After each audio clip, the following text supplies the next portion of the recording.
Assalamualaikum warahmatullahi wabarakatuh. Selamat sore teman-teman.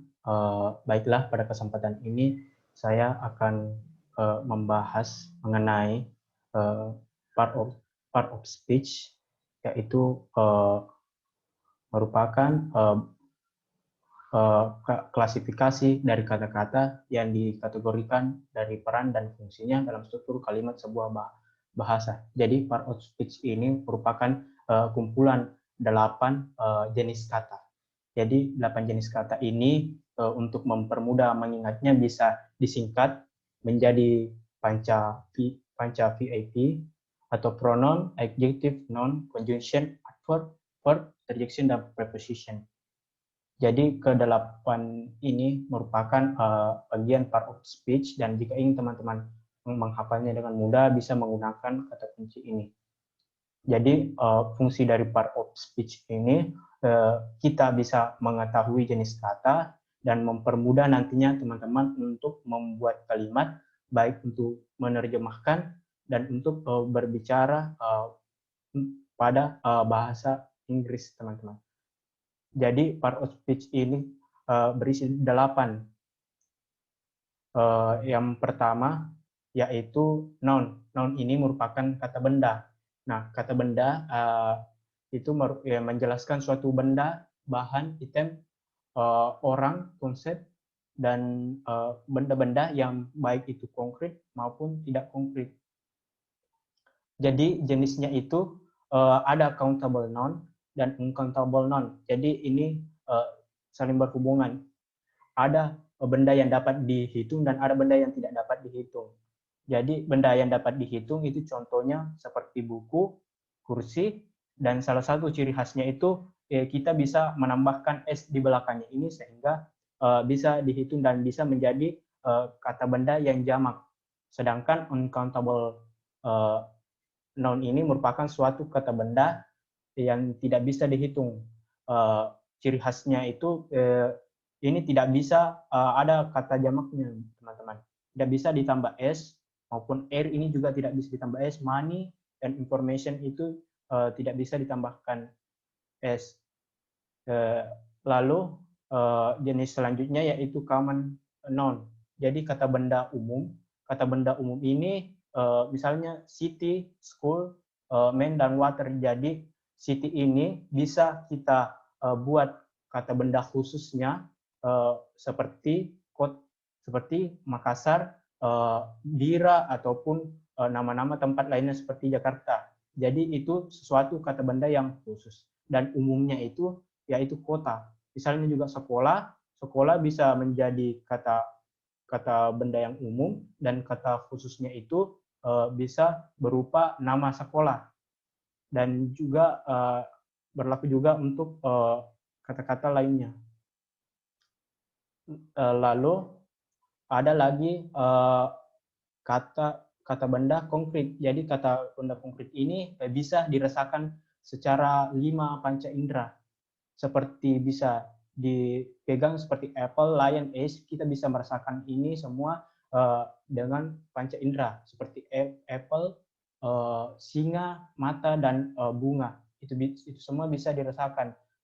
Berbanding terbalik dengan kata benda abstrak atau noun seperti sulit untuk tidak bisa dirasakan oleh panca indera seperti love, cinta, ataupun kepercayaan, ataupun kesenangan. Itu merupakan suatu kata benda yang tidak bisa dirasakan. Nah, ini salah satu hal penting untuk memahami noun ini.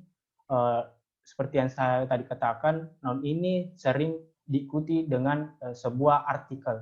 Seperti artikel a, seperti di sebuah a street, a city, itu diikuti oleh sebuah a.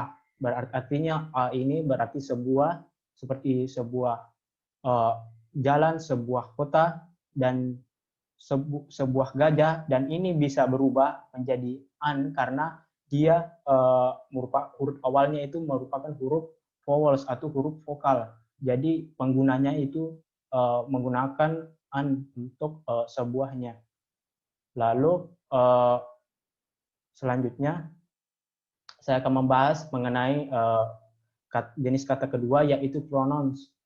Jadi pronouns ini di modul teman-teman ada 8, tetapi saya akan menjelaskan 4 saja yang penting. Pronouns ini merupakan sebuah kata ganti untuk menjelaskan sesuatu. Misalnya nama saya adalah Yusril, bisa digantikan dengan I. Misalnya Yusril bisa menjadi I, atau kamu, atau misalnya Reski itu bisa saya katakan gantikan menjadi you. Nah, dan kemudian jenis selanjutnya yaitu demonstratif. Jadi demonstratif ini kata ganti untuk menjelaskan suatu benda. Misalnya kita ingin menunjukkan benda itu, kita menggunakan that. That ini merupakan artinya itu. Lalu untuk mengatakan ini, kita bisa menggunakan this. Untuk mudahnya, contohnya bisa dilihat di sini, teman-teman. Jadi you di sini bisa sebagai subjek. Subjek ini bisa seperti contoh di ketiga ini, you menjadi subjek mengganti yang artinya kamu, yang menandakan itu menggantikan nama sesuatu benda, yang mana itu merupakan orang kedua dan orang kedua singular atau tunggal, dan itu merupakan objek digunakan pada kalimat ini. Jadi pronouns ini menggantikan sesuatu. Seperti contoh everybody. Everybody di sini merupakan sebuah kata ganti indefinite, berarti tidak dapat didefinisikan. Jadi ketika kita ingin tidak tahu sesuatu, kita bisa apakah itu seseorang ataupun seseorang, tetapi kita tidak tahu namanya atau bagaimana dia profesinya apa, kita bisa menggantinya menjadi everybody. Tetapi everybody di sini artinya setiap orang, jadi lebih dari satu orang. Dan ini this juga ini bisa dilihat di gambar ini. This ini menandakan bahwa artinya yaitu ini, dan menunjukkan sebuah sesuatu yang dekat dan berada di suatu tempat yang jelas, seperti gambar ini menunjukkan sebuah buku. Dan juga perlu diketahui this ini merupakan artinya juga itu, tetapi bendanya itu lebih dari satu, jadi menggunakan this. Dan jika kita ingin menunjukkan suatu benda, kita ingin menunjukkan sebuah buku atau itu buku, kita bisa menggunakan that book, dan bisa diganti kata bendanya itu menjadi kata benda yang lainnya. Bisa diganti menjadi that door, that table, dan jika itu lebih dari 2 kata bendanya itu bisa diganti menggunakan those books. Jadi pronouns ini merupakan suatu kata benda, suatu kata yang menggantikan sesuatu benda untuk mempersingkat dalam menunjukkan sesuatu. Lalu kata selanjutnya yaitu adjektif. Adjektif ini merupakan kata sifat. Nah, kata sifat ini memberikan karakteristik atau kondisi di suatu kata benda ataupun yang lainnya. Kata adjektif ini, teman-teman, bisa dilihat bisa berupa opini, seperti ugly. Ugly itu buruk, beautiful itu indah, cantik, dan bisa juga berupa misalnya ukuran. Misalnya size, small, large itu merupakan kecil dan besar, dan age, old, ancient itu merupakan umur, bentuk, panjang, dan bisa juga kata sifat itu juga bisa menggambarkan warna, asal, misalnya Italian, French, orang Italian, French, dan bisa juga material seperti dari sutra ataupun dari gabus. Lalu itu dan cara penggunaannya itu teman-teman bisa ditaruh di depan kata benda. Misalnya ini bag ini merupakan kata benda, yaitu kata benda tas. Jadi tas ini bisa kita gabungkan dengan berikan kata sifat dengan misalnya small bag, berarti tas yang kecil, atau bisa juga ditambah lebih dari 2 kata sifat seperti small old bag. Jadi artinya yaitu tas kecil yang tua. Jadi kan sering kita dapatkan bahwa suatu kata benda itu memiliki lebih dari satu sifat. Jadi kita sering bingung bagaimana cara untuk mengurutkan mana yang lebih dulu. Jadi ini salah satu caranya.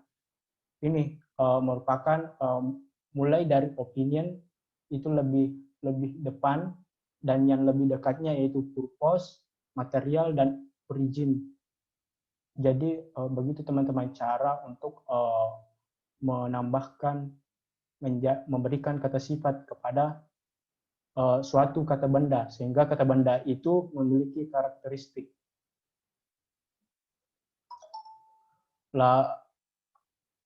Lalu kita melangkah ke adverb. Adverb itu merupakan kata keterangan ya yang memberikan penjelasan atau informasi tambahan.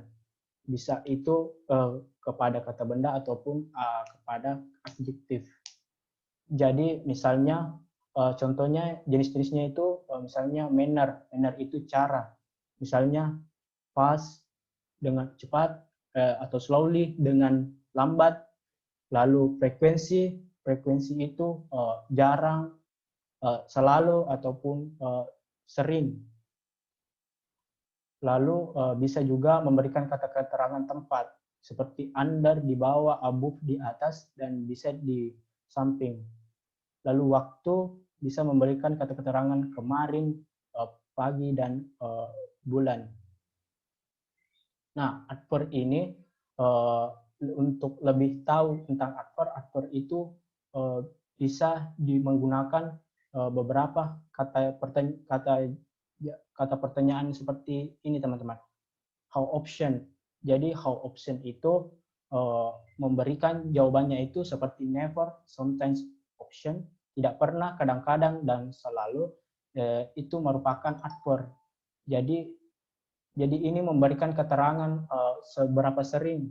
Misalnya keterangan kadang-kadang ataupun selalu, dan berlaku juga untuk memberikan keterangan waktu seperti kemarin, last year, last month, today, itu merupakan adverb.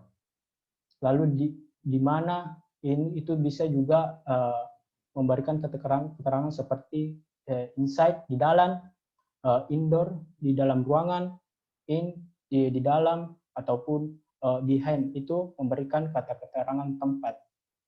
Lalu ada juga kata keterangan cara seperti seperti tadi contohnya dengan cepat, dengan mudah, dengan lambat, dengan hati-hati, itu merupakan adverb. Jadi salah satu contoh dari adverb ini kita bisa lihat, misalnya he runs so fast, ini artinya bisa dia berlari sangat cepat. Fast di sini memberikan kata keterangan kepada lari dari dia, dari subjek ini, teman-teman. Lalu ini juga contoh, she quickly close the door. Jadi dia menutup pintu dengan cepat. Quickly di sini menjadi adverb. Dengan close the door ini merupakan adverb. Jadi kata kerja. Jadi kata kerjanya itu kata adverbnya ini berada di depan kata kerja. Lalu ada juga kata keterangan yang diberikan seperti now. Misalnya you can go now. Berarti ini memberikan kata keterangan waktu. Lalu dia ini juga he are almost, dia hampir 20, misalnya he are almost 20 age, berarti dia hampir berumur 20 tahun. Jadi ini aktor ini memberikan kata keterangan dan bisa dilihat bahwa ini memberikan kata keterangan berapa sering, waktu, di mana, bagaimana, dan berapa banyak. Lalu kata selanjutnya yaitu for, yaitu kata kerja. Kata kerja ini seperti dengan namanya yang menunjukkan satu aktivitas atau pekerjaan. Jadi kata kerja ini ada kata kerja aksi, bisa kata kerja yang menjelaskan bahwa ada kegiatan yang kita lakukan seperti move, bergerak, give, memberi, watch, menonton. Lalu ada juga kata kerja selanjutnya yaitu linking. Fungsinya ini menyambungkan antara subjek dan kata selanjutnya, di mana kata ini memberikan informasi tambahan sebagai pembantu untuk membuat kalimat. Nah, lalu jenis selanjutnya yaitu regular dan irregular. Regular dan irregular ini merupakan kata kerja juga, tetapi kata kerja ini nantinya akan digunakan untuk membuat tenses, untuk baik itu tenses past tenses ataupun future ataupun present. Jadi salah satu contoh kita bisa lihat seperti I play a hard game. Ini misalnya ada subjek di sini dan bisa langsung diberikan kata kerja yang menjelaskan apa yang dilakukan oleh orang ini. Sama juga dengan ini. Dan kemudian ini beberapa jenis the linking verb teman-teman, seperti I'm, is, are merupakan salah satu linking verb yang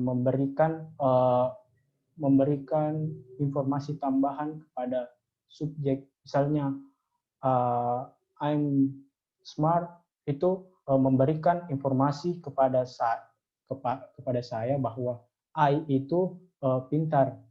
Misalnya he is cool itu mengartikan bahwa dia itu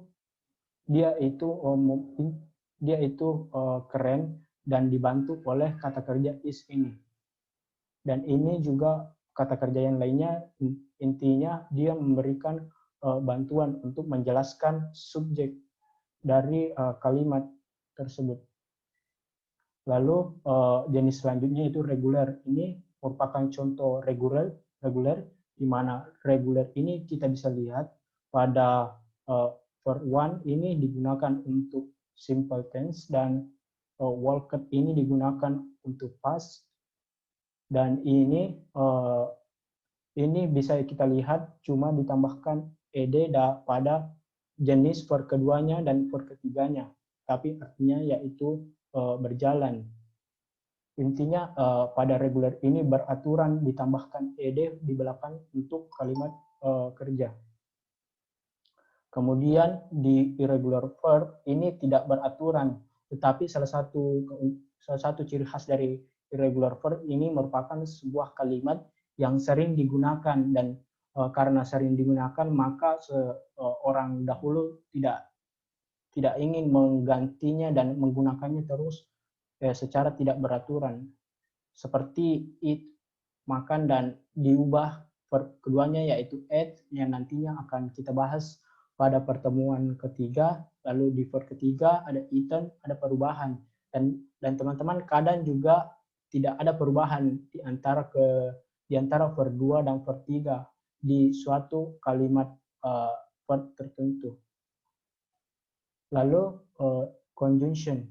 Conjunction merupakan sebuah kata yang menjembatani dua kata atau frasa. Jadi jenis-jenisnya itu seperti coordinating. Jadi coordinating ini merupakan sebuah conjunction yang menghubungkan, tapi ada dua elemen yang sama atau equal.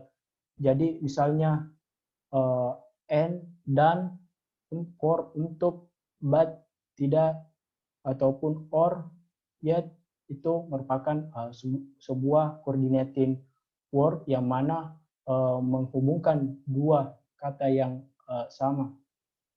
Lalu yang kedua yaitu subordinating. Jadi conjunction ini menghubungkan dependent clause dan independent clause. Jadi poinnya di sini salah satu kata kuncinya yaitu dia menghubungkan sebab akibat seperti since, atau di sini juga ada because, dan ini before sering digunakan pada awal kalimat. Contohnya seperti ini teman-teman untuk coordinating conjunction. Bisa teman-teman hafal dengan menggunakan kata kunci ini, fun boys. For ini untuk artinya yaitu untuk, seperti contoh penggunaan ini teman-teman, berada, menghubungkan dua kata di sini, for. Lalu and juga menghubungkan dua kata-kata kerja wait dan see, dan itu merupakan kata kerja yang setara. Dan juga but itu artinya tetapi atau bagaimanapun, dia sering menghubungkan suatu kata-kata yang sama, seperti I have got a home but I haven't got a car.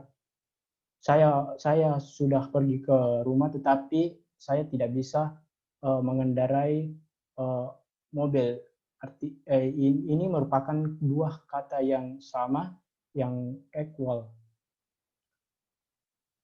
Nah, kemudian untuk jenis-jenis subordinating conjunction bisa kita lihat teman-teman, bisa menghubungkan dengan menandakan waktu, menandakan alasan, sebab akibat, dan juga memberikan penjelasan mengenai tempat, menghubungkan kata keterangan tempat, dan juga maksud.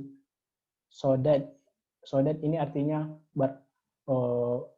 untuk itu, misalnya di conjunction auto, meskipun misalnya manner ini artinya bagaimanapun, manner ini artinya cara, ini menandakan menghubungkan bagaimana cara di dalam suatu kalimat.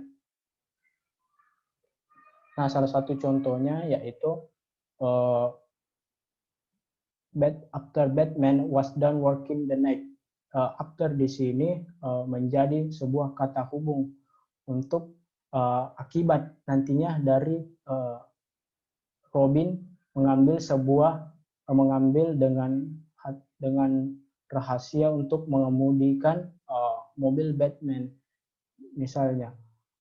Jadi after di sini menjadi penghubung dari kedua kalimat ini. Nah, begitu juga dengan I need speak English. Saya butuh berbicara bahasa Inggris.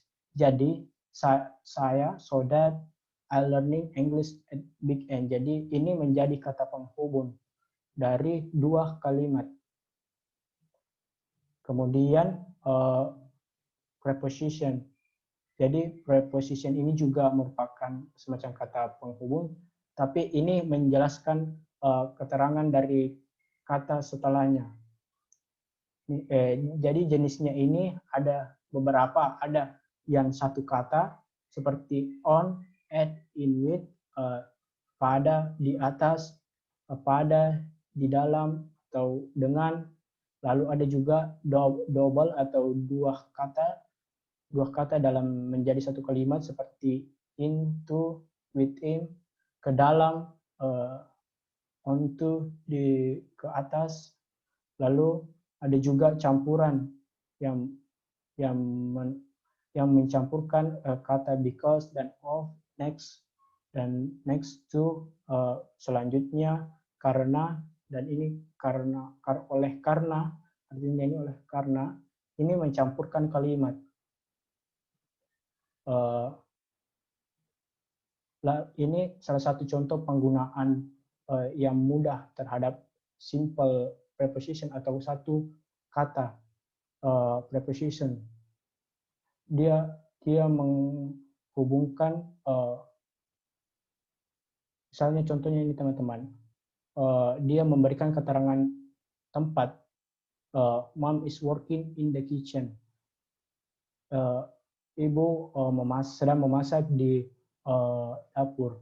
Lalu ini juga memberikan keterangan untuk bahwa dia akan terlambat penerbangan. He will be late for his flight. Lalu ini juga memberikan keterangan di mana dia tidur. Misalnya di sofa. She is sleeping on the sofa. Dan ini juga memberikan keterangan tempat. Misalnya di bawah pohon. Lalu salah satu masalah pada kita dalam menggunakan preposition ini, terutama pada in, on, dan at, merupakan kita kadang salah menggunakan keterangan dengan menggunakan keterangan itu pada waktu tempat yang salah. Misalnya in ini berarti di dalam untuk kata waktunya ketika teman-teman membuat kalimat, misalnya teman-teman ingin mengatakan in March atau di bulan Maret, dan ketika teman-teman menggunakan on March itu merupakan suatu ketidakbenaran teman-teman. Jadi yang benar itu in. Jadi in ini lebih general penggunaannya untuk yang lebih luas seperti tahun, century, dekade, bulan, minggu, dan season, dan periode waktu seperti masa depan ataupun hari libur. Dan juga in ini juga digunakan untuk memberikan keterangan tempat. Misalnya keterangan kota.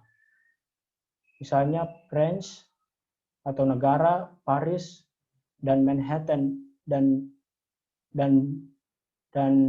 akar juga merupakan suatu keterangan seperti di dalam. Ini lebih general penggunaannya, lalu untuk on ini lebih spesifik dibanding general, di mana dia lebih ke hari, lebih ke tanggal, tetapi antara bulan dan tanggal. Lalu specific day, misalnya my birthday, lalu pada waktu the weekend dan Sunday morning, di mana Sunday morning ini bedanya dengan ini lebih spesifik, ditambah day dan bagian dari suatu hari. Lalu untuk penggunaan tempat ini lebih spesifik juga dibanding ini. Penggunaannya itu di tempat lebih seperti jalanan, misalnya alamat jalanan, misalnya Columbus Street, ataupun Canary Street, ataupun Hasanuddin Street, misalnya. Lalu ada juga penggunaan dalam komunikasi, misalnya on the radio, dan di lantai on the floor, di sebuah permukaan ini, dan juga di sebuah kendaraan on bus maupun on the train, di sebuah kereta yang spesifik kepada sebuah transportasi. Lalu untuk yang lebih spesifik penggunaan at, untuk lebih spesifiknya lagi, penggunaan at itu lebih ke penggunaan jam waktu, jam seperti at AM, seperti bagian dari hari, midnight. Beda dengan ini lebih lengkap, ini lebih general, dan ini lebih spesifik. Dan waktu seperti the moment. Lalu dan lebih spesifiknya lagi untuk tempat, yaitu seperti alamat lengkap, misalnya contoh di atas seperti 456 State Street. Jadi nama address yang lebih lengkap, dan juga specific location seperti the station, ataupun at the park, at the home, itu lebih spesifik. Lalu kata terakhir yaitu interjection. Jadi kata seru ini lebih tidak gramatikal atau tidak menggunakan tata bahasa, tetapi ini sering digunakan untuk mengekspresikan sesuatu sesederhana. Kita mengatakan yes, no, well done, atau oops, berarti kita mungkin kaget, ataupun stop. Dan ini salah satu contohnya. Seperti kita mengiyakan sesuatu seperti yeah, kita kagum kepada sesuatu, bisa wow, seperti contoh di sini. Wow, that's really great news. Berarti itu kita kaget kepada suatu berita yang baru. Kita mengatakan wow. Seperti kita sakit, kita menggunakan kata ouch, dan juga beberapa contoh di sini. Nah, ini merupakan salah satu contoh penggunaan seluruh part of speech dalam satu kata. Misalnya the boy, ini merupakan noun, dan ini merupakan kata kerja, bisa dilihat. Lalu ini merupakan interjection, kata serunya, and ini menghubungkan kata ini dengan kata he saw a brave dog, dan he di sini merupakan sebuah pronoun menggantikan the boy, dan saw ini kata kerja melihat, dan a merupakan sebuah artikel. Lalu brave di sini merupakan sebuah kata sifat yang menjelaskan sifat dari anjing ini, yaitu anjing yang berani. Lalu ini quickly merupakan sebuah kata keterangan, di mana quickly ini menjelaskan sebuah betapa cepatnya larinya dari anjing ini. Dia menjelaskan kata kerja. Lalu ini preposition menjelaskan kemana anjing ini pergi. Jadi tambahan selanjutnya materi, yaitu misalnya teman-teman ingin mengetahui bagaimana apa jenis kata. Jika teman-teman mendapatkan sebuah kata, teman-teman bisa melihat di Google Translate ataupun di aplikasi Udictionary, di mana jenis-jenis kata itu sering diberikan di sini setelah teman-teman menerjemahkan suatu kata. Dan informasi selanjutnya, pada suatu kata itu sering lebih dari 2 jenis kata. Kadang ada kata yang lebih bisa menjadi nomina, bisa menjadi adverb, dan bisa menjadi adjektif. Tergantung bagaimana kita menaruh konteks dalam kata tersebut. Itu saja dari materi pada hari ini, teman-teman. Terima kasih atas